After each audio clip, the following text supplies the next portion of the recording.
Уважаеми колеги и гости, работим не гости, добре. Сега? Уважаеми колеги и гости, скъпи приятели, много се радвам да видя толкова приятели също в мен. Тази вечер от името на Регионален исторически музей София и на доцент Венета Ханджийска-Янкова, която е директор на музея, първо се извинявам за това, че тя нямаше възможност да дойде. И също така бих искала да представя настоящото събитие. Тази вечер се намираме в триъгълна кула на Селтика, изложена зала, която е един от филиалите на Регионален исторически музей София. И всъщност тук зад мен и в залата виждате изключително интересни фотографии на някои от най-известните артисти, които сме виждали в филми, музиканти. Наистина известни имена и може би повече за изложбата ще разкаже Наско. Аз искам само да кажа някои думи за това как тя се прояви тук. През 2018 година докторът Атанас Грозданов, също за нашите приятели Наско, се свърза с организатора на тази изложба и с човека, който всъщност се създава всичко, което виждате. Тук има избрани работи, но от 2009 година насам над 160 известни личности са се включили, като безвъзмездно застават пред фотоапаратите на известни фотографи, на някои от най-известните фотографи в света, за да представят една изключително важна тема, свързана с опазването на природата, а именно морските ресурси и тяхното съхранение. И смятам, че наистина е изключително вълнуващо, че една такава изложба, която е покрила цял свят, последните години два пъти гостува в Брюксел, днес е при нас в изложбена зала триъгълна кула на Селтика и много се радвам. Затова надявам се много хора да я видят, защото темата е много важна. И благодаря на Наско и на Николас, че направиха така, че да можем да я представим. Давам думата на човека, който направи така, че изложбата да бъде тук.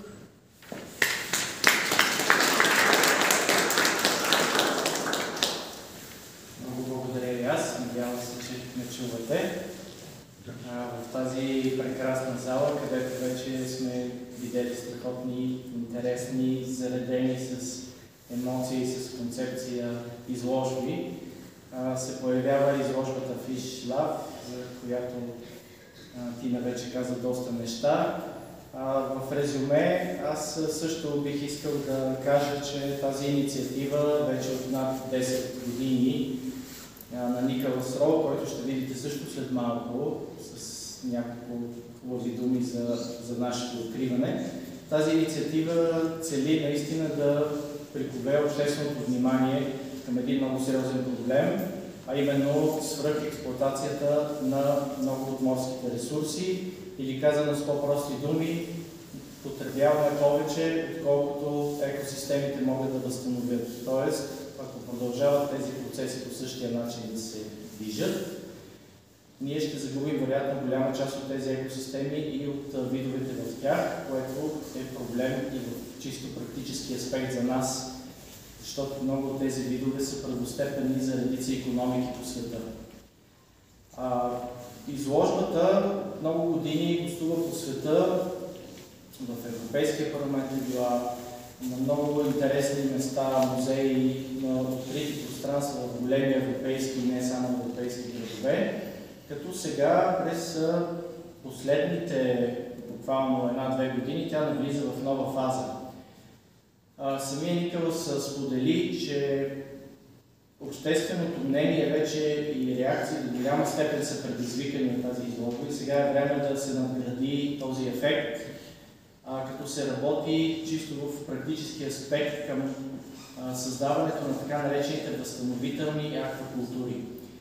Това са морски ферми, така да го кажем, в които тепърва могат да бъдат култивирани важни в икономически аспект видове за човека и в същото време по този начин част от унищожените или силно намалените популации на тези видове да бъдат възстановени, като в същото време тези възстановителни ферми допринасят и за пречистването на самите морета и океани.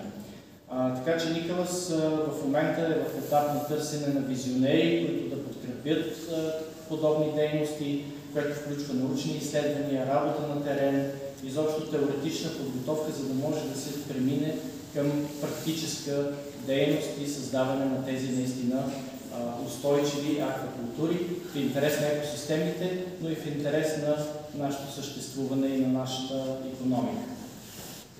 Наистина много може да се каже по въпроса.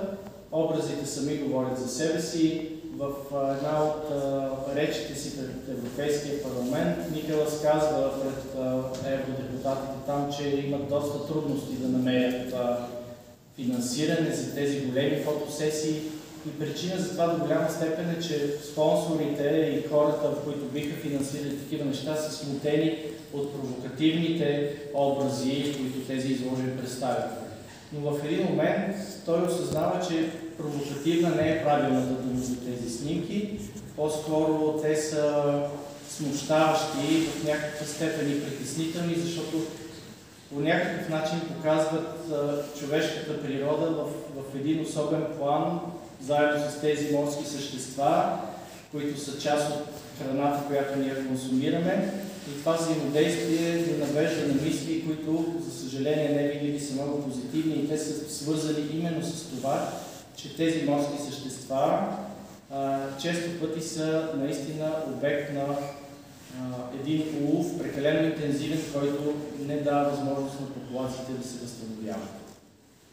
Много неща, за щастие, интересни. По отношение на концепцията може да прочетете и сред снимките. Таблата са много информативни, които ще видите тук, така че се надявам покрай красивите фотографии да добиете малко повече и ценна информация за самото събитие, за самата тема на изложбата. Пък аз бих искал да благодаря специално на Регионалния исторически музей за тази висока трибуна, която за пореден път предоставя на тема, която според мен е много интересна и много важна. И много бих искал да благодаря специално на Христина Грозданова, защото нейният огромен ентусиазъм да работи по такива и по много други теми наистина е заразителен и наистина е нещо, което лично мен ме вдъхновява за такива каузи, за такива теми. И наистина съм много щастлив, че тя поде инициативата тази изложба отново да види нов живот за пореден път на ново място, с нови фотографии, с повече информация, защото вярваме, че това е една от темите, които наистина са важни, а като цяло изложбите са един от наистина най-хубавите, а и най-ефективните начини да се опитаме да направим света малко по-добро място. Затова сърдечни благодарности за вдъхновението, за подкрепата, за трибуната, още веднъж казвам, на музея, която наистина за мен е едно от най-емблематичните, най-красивите и най-активните места в сърцето на нашия град. И ви пожелавам приятно разглеждане, като има още нещо, което предстои да чуете, но мисля, че Тина ще го анонсира. Благодаря.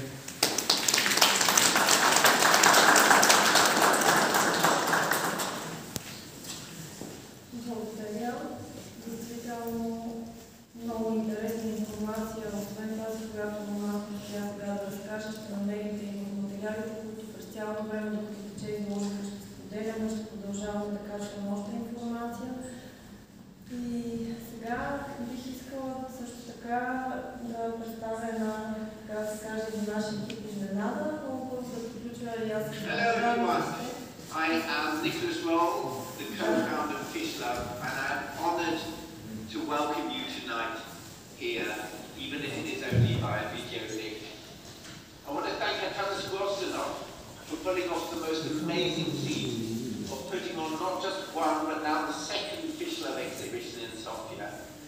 And I want to thank Kristina Nostanova and her team for mounting this exhibition at the wonderful Regional History Museum of Sofia. I pulled up this quote from Margaret Mead, which I'm sure you all know. Never underestimate the power of a small group of committed people to change the world. only thing they've ever had. Mead, I think, was talking about people like Atanas and Christina when she wrote those words.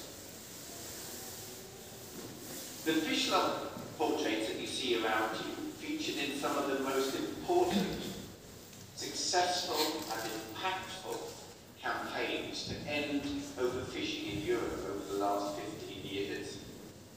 There was nothing quite like fish love in its power to attract attention, to raise awareness, making the media and people at last sit up and listen to what the fishing industry was doing to our seas. Despite our successes, the EU, the European Union, has still not met its legal obligation to end overfishing by 2020. 60% of fish stocks in the Mediterranean and the Black Sea remain overfished. And the Black Sea is in a dire environmental state. This is why it's important to continue to shine a spotlight on this issue. And this is why this exhibition is so important. But it's not all bad news. There are solutions to overfishing. There is a way, for instance, of farming the seas that can actually increase biodiversity and clean the seawater, whilst at the same time producing healthy, sustainable food and sustainable work for local coastal community. It's called restorative aquaculture. And Fish Love is now working on promoting it around Europe, including here in Bulgaria. So if any of you are in a position to help us, please get in touch via Atanas. I very much hope to be able to come and see this exhibition at some point. I very much hope that I will get to meet some of you when I do. Thank you again for coming, and thank you for all of your support. Goodbye.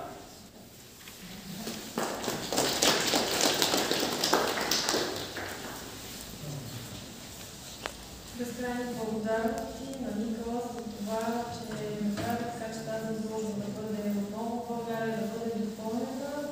И действително той е пример за това как един млад човек всъщност вижда много повече отвъд бизнеса си, отвъд парите и печалбата. И всъщност цялата му енергия всъщност е фокусирана върху това да направи нещо за бъдещето. Вярвам, че между нас има много хора, които също биха могли. И това, което с нас сме му обещали, като благодарност, че беше до нас и включително с този поздрав, е да направим възможното, за да разпространяваме тази информация, хората да знаят повече, да бъдат бдителни, ако щете дори като потребители. И вярвам, че това ще бъде така. И много ви благодаря още веднъж, че сте тук тази вечер. Споделяйте и се повядайте на чаша вино.